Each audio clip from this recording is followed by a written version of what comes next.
Good Morning Business, la pépite du web. Alors c'est pas la pépite du web, on va parler photovoltaïque et de puissance industrielle puisque la France est en train de devenir une vraie puissance industrielle sur le photovoltaïque. On est avec Pierre-Emmanuel Martin, président de Carbone. Vous étiez venu en mars nous annoncer cette giga implantation d'une usine pour les panneaux photovoltaïques. Depuis, il va y avoir un autre projet en Moselle avec un gros projet à 710 millions d'euros qui a été annoncé à Choose France. En quelques mois, Pierre-Emmanuel Martin, on a changé de dimension sur le photovoltaïque en France. Tout à fait, et ça me réjouit, en tant que vice-président du syndicat des professionnels de l'énergie solaire, en charge de la réindustrialisation et aussi membre fondateur de l'Alliance industrielle solaire européenne. Moi, je suis très heureux. On a vraiment travaillé dur à ce que la France devienne attractive, et Carbone, qui effectivement a été annoncé il y a un peu plus d'un an et demi, a tracé la voie, ouvert la voie, et ce deuxième investissement important, évidemment... D'un concurrent néanmoins. Alors oui, pour peut-être un futur marché, mais il est à restructurer. Aujourd'hui, notre concurrent reste la Chine. Ouais, c'est vrai. Une autre géographie, deux autres géographies se sont ouvertes, l'Inde et évidemment les États-Unis. Et l'Europe, qui est en train de retrouver sa puissance, sa splendeur, va revenir dans le match. Et la France, très bien placée à ce niveau-là. Va revenir dans le match. Vous êtes sûr, parce qu'on a entendu Emmanuel Macron, on était à l'Elysée pour le discours du président la semaine dernière, on a entendu dire que sur les panneaux solaires, sur le photovoltaïque, on avait tout faux. On avait laissé le marché être complètement envahi par les Chinois. Est-ce qu'on peut encore revenir dans le match? Oui, toujours. Ce qui est sûr, c'est que si on ne joue pas le match, on ne reviendra jamais dans le match. D'accord ? Nous étions une puissance industrielle, la France singulièrement il y a encore 20 ans. Nous n'avons pas vu venir cette industrie et surtout la compétitivité acquise en moins de 20 ans. Ouais. Nous avons divisé pratiquement par 15 le coût de production des panneaux. Il y a eu quelques ratés, quelques tentatives. Nous avions un marché structuré essentiellement sur quelques applications en réseau. Les applications réseau sont arrivées. Et là, aujourd'hui, les Chinois nous ont montré la voie. On va utiliser les mêmes techniques, les mêmes façons de faire, en se protégeant. Ne soyons pas naïfs. Des distorsions massives de marché. La Chine avait inscrit dès 2008 à son plan le solaire comme une des 7 initiatives industrielles majeures, stratégiques. Ils ont bien planifié, ils ont bien travaillé pour être sur un marché où ils n'ont absolument pas besoin des Occidentaux pour maîtriser toute la filière. À nous de retrouver notre savoir-faire là-dessus. Il n'y a aucune fatalité. Pour qu'on ait bien les échelles en tête, aujourd'hui, 95% des panneaux solaires viennent de Chine. On peut avoir quel espoir de production franco-française d'ici 2030 ? Alors 95, maintenant 85. Aujourd'hui, on a quand même des acteurs qui sont résilients. Et là, je tiens à les saluer. Voltec, Sistovi, Reden Solar, Reconcilia, Dualsun, qui sont des petits acteurs qui se battent. Et là, évidemment, l'arrivée de Carbone et l'arrivée de cette usine qui sera moitié celle de Carbone et non pas intégrée, qui sera dans le Nord. Nous sommes à Fos, vous le savez. Il y aura aussi Grenoble avec Holosolis, donc qui a annoncé aussi. Ils sont enregistrés à Holosolis. Holosolis est enregistré à Grenoble, mais leur usine est dans le Nord. Nous sommes à Lyon et nous sommes dans le Sud.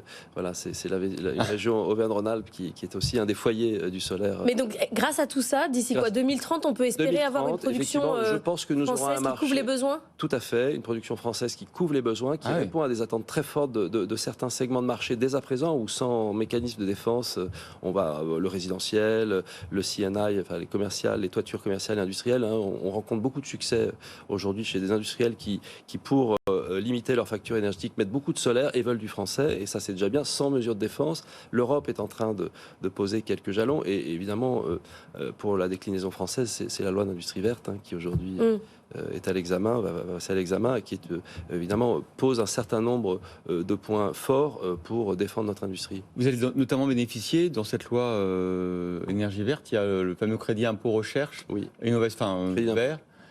Vous l'aurez celui-ci Oui, ouais, bien sûr. C'est important, c'est énorme. Parce que je vous vois sourire, mais c'est 30 à 40% d'investissement. Alors limité en plafond, parce qu'il y a quand même des règles européennes, il faudra attention. Mais ce qui est très intéressant, c'est que l'Europe a vraiment pris le pli, y compris les pays peut-être plus traditionnellement plus libre-échangistes, ont compris qu'il y avait une vraie menace sur notre souveraineté énergétique. Et là, on voit un certain nombre de pièces au niveau européen, puis dans leur déclinaison nationale, où les pays vont pouvoir se réarmer avec une certaine tolérance des règles européennes pour pouvoir avancer vite. Vous étiez à Choose France, on a eu toute cette séquence de réindustrialisation avec Emmanuel Macron. C'est quoi l'erreur qu'il ne faut plus jamais refaire si on veut avancer sur les questions industrielles ? Alors, je ne saurais pas parler pour tous les autres secteurs. Par contre, pour le solaire, ce qui me semble absolument essentiel, c'est que c'est un projet qui doit être consensuel. Il y a eu beaucoup de débats, parfois, on va dire, idéologiques et de chapelle autour, vous le savez, notre pays aime bien débattre sur beaucoup de sujets et l'énergie a été un fort débat. Je crois qu'il faut considérer qu'aujourd'hui, les besoins en énergie sont considérables. On prend tout, toutes les énergies. On prend tout. Et c'est si on regarde ce qu'a fait la Chine a planifié ce que savait faire la France, une vision stratège, pas d'idéologie. On prend tout parce qu'on a besoin d'énergie. Ici, il va falloir massivement réélectrifier. Rappelez que l'arrivée des véhicules électriques, ça va être une multiplication par 2 des besoins électriques en France. Ouais. Et il faut aller vite et en ordre. Alors justement, vite, normalement, vous investissez quand même 1,5 milliard d'euros pour cette méga factory, cette méga usine à Fos-sur-Mer. Tout à fait. Il faut embaucher 3000 personnes. 3500, ouais, tout à fait. C'est incroyable. D'ici quoi, fin 2025, 2026. Vous allez trouver 3000 talents. On l'espère bien. D'abord, on est dans une zone. Alors, si je peux me permettre de saluer, parce que ça, on travaille beaucoup depuis le mois de mars, où on a annoncé notre arrivée à Fos-sur-Mer. Donc, le maire de Fos, les maires d'Istres et de Port-Saint-Louis avec qui nous travaillons, évidemment le Grand Port de Marseille, la région sud, la métropole et les services de l'État. Et là-dedans, effectivement, parmi les sujets, il va falloir accueillir 3500 collaborateurs, les trouver, les former, mais aussi c'est des familles. Les loger. Et donc ça veut dire qu'il va falloir les loger, les transporter. Les écoles, beaucoup de choses. Et donc c'est un plan assez ambitieux sur une zone industrielle portuaire qui est quand même un atout pour la France et qui s'est un peu arrêté dans les années 80 avec le choc pétrolier, il faut le dire. Et là, il y a une revitalisation du secteur qui est absolument extraordinaire. Pour vous, 60 hectares d'installation, 1,5 milliard d'euros investis. Vraiment des projets industriels incroyables en ce moment. Merci beaucoup, Pierre-Emmanuel Martin, président de Carbone, d'avoir été notre invité dans la French Tech.